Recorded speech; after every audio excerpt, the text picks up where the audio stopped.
Hello guys, আসসালামু আলাইকুম। দুপুরে খাওয়া দাওয়ার পর একটু ঘুমাইছিলাম। ঘুমাতে ওইটা ভাবতেছিলাম কি করব।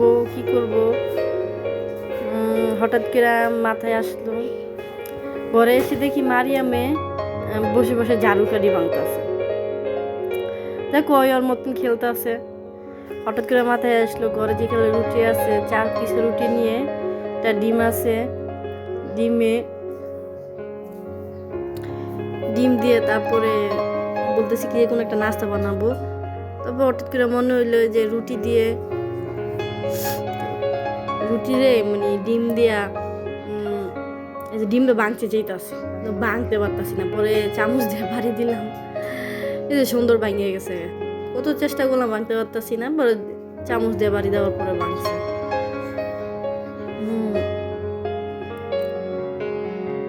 এই যে ভাঙার পরে একটু লবণ দিছি।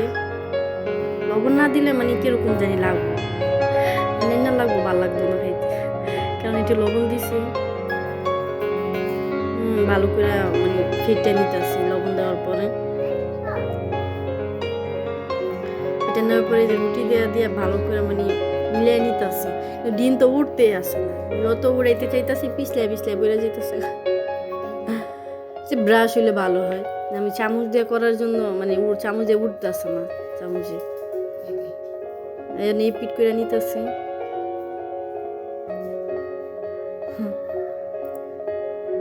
ডিম উঠতে আছে না, পিছলে পড়ে যেতেছে।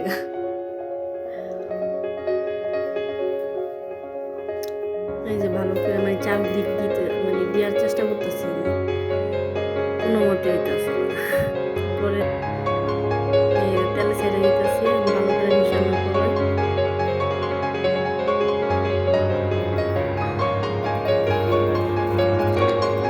এখন মারিয়ামে এই জায়গায় অনেক দুষ্টামি করতেছে।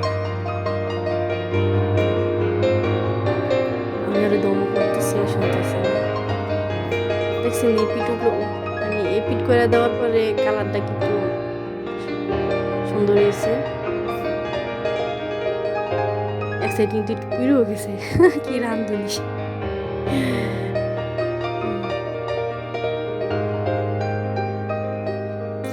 লাস্টেরটা ভাজা মানে লাস্টেরটা পুরো স্বাদে দিচ্ছে। এখন মারিয়ামে আসছে, মা কি হয়েছে কি বাজদাস? আমি কিন্তু নেওয়া দেখো বলতেছি ঘরে যাবো, ওই দূর।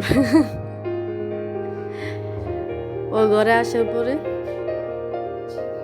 খুঁজে পড়ে গেছে। এখন মারিয়ামে বসছে, আমি বলি বলো নেও খাও।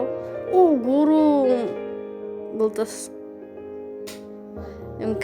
মানে আমি একটু সিরা দিছি, সিরা দেওয়ার পর ওই খাইতেছি। আমি বলতেছি কেমন হয়েছে? মজা। সবাই দোয়া করবেন। আল্লাহ হাফেজ, সবাই ভালো থাকবেন।